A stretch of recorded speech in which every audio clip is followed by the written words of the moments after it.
Olivia again with video 2 of 3 of the How to Make a Cage Liner series. Starting out by laying my cage liner flat on the floor. Normally you want to do it on a table or a hard surface, not really on a carpet, but my tables are all too small. I usually take it out into the kitchen and lay it on the tile, but for the sake of this video, I'm going to be cutting on carpet. If you have to cut on carpet, be careful, try not to pull it taut, try to cut it as straight as you possibly can. Try and make sure that it's not snagging on the carpet at any point and that it's totally flat, just to help save yourself some trouble when you pull it off the carpet and realize that you have a couple wonky edges. Alright, now they do make such a thing as a sewing tape measure, and that's this right here. It's meant for sewing garments, it's meant for measuring like around the bust and around the shoulders. It's flexible. I like to use just a normal construction tape measure. You can use whatever you're more comfortable with. If you're using a ruler, you definitely need a marker. Just saying, mark your place. So I'm going to go ahead, mark this up to 46 inches, which is what I'm going to sew these cage liners at. I'm going to mark my fabric just with a normal pen. In this case, because it's the inside, I'm not really too worried about, oh no, there's going to be a fabric mark, because you're never going to see it. Plus, these are washable markers, so they would probably come out anyway. Just saying. Alright, marking.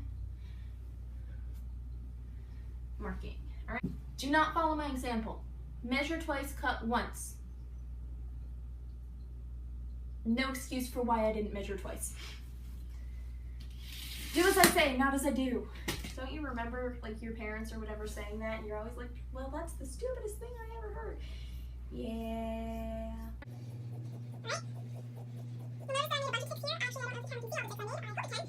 I made a bunch of ticks all the way along my line so that I can cut straight across them.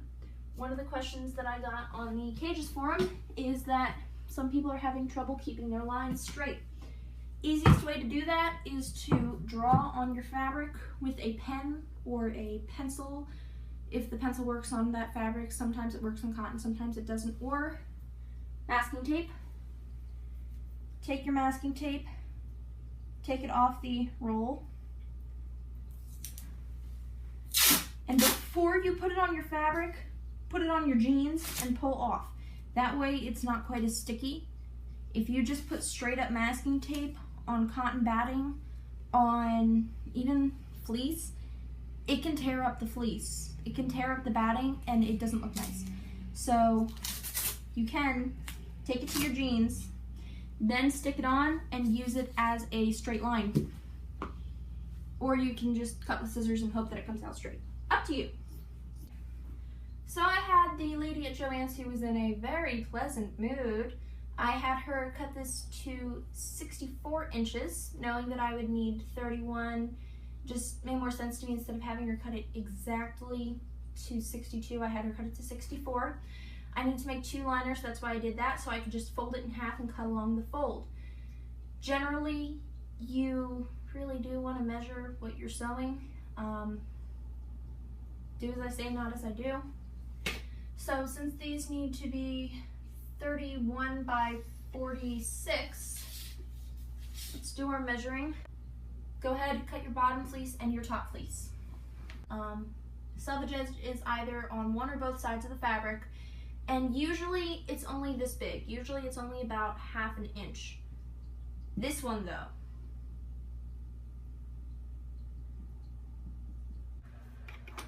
alright, so my original video of me threading the bobbin was deleted because it was blurry and off focus and just generally not usable. So let me show you how to do that now. You'll notice for this I'm using a metal bobbin. Later on I'm going to use a plastic bobbin. If you have a newer machine, it doesn't matter what kind you use, but if your machine is old, you probably want to use a metal one, which is easier to thread anyway. So starting, you're going to put the thread through there. You're going to put it on this little thing down here. I don't know if you can see past the thread that there's like a little I don't know what you would call it, but basically you just stick it up the bobbin's butt. Make sure that you have the thread attached to the bobbin. Put this over here. Bring the thread over to the side. There's a little hook or a circle-shaped thing that you're going to put it on. Shift the bobbin over so that it's touching the guide. Then go ahead and step on your pedal. Now, if your machine has a ribbed area and a smooth area, make sure that you rotate them against each other so that when you turn the one, the other doesn't turn. That way it'll help you not to burn out your engine.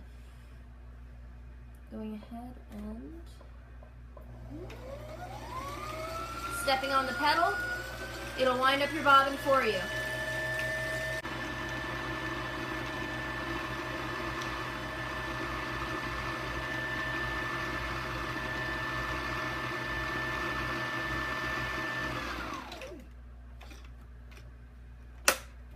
Alright, next I want to talk about the needle that you're using and the foot that you're using. I'm using a standard needle and a standard foot.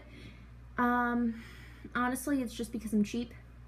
If you want, you can use a ballpoint needle and a walking foot, and especially if you're going through thick layers of fleece, maybe like 4 layers of fleece, you're going to want to use a walking foot, because you'll see that there are times that this guy just doesn't come up high enough. What a walking foot would do is by itself, it would go like that, and it will walk its way across the fabric so that nothing gets jammed.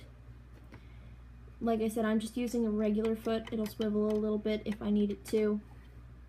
I don't really see the need to spend $20 to $30 on a walking foot, but that's just me. Once again, I'm cheap.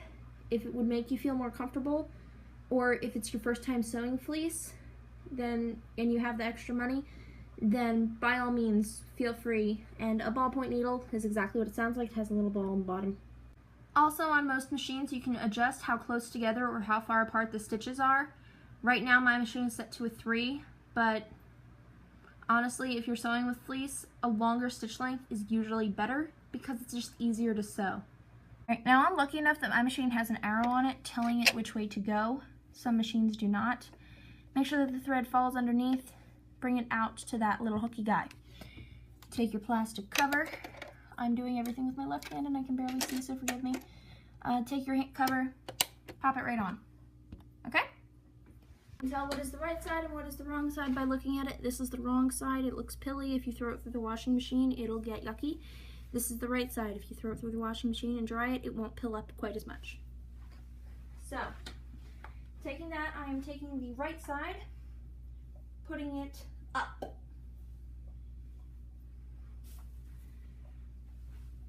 Taking whatever fleece I chose for the top, I'm taking the right side, which is harder to tell on printed fleece, it's this side, and putting it down up against the right side of the bottom one.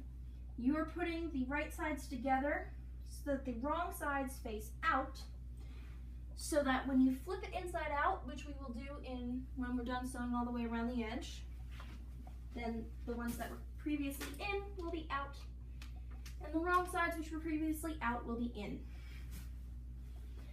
Now, like I said in the last video, you can go ahead and use terry cloth, towels, U-Haul pad, whatever. I like to use cotton batting, just personal preference. Sewing pins. Pin your fabric thoroughly. Do not stretch the fabric to pin it. Make sure that it's flat. Flat as can be, no wrinkles. Why? Because you don't want to sew with wrinkles. It doesn't look pretty.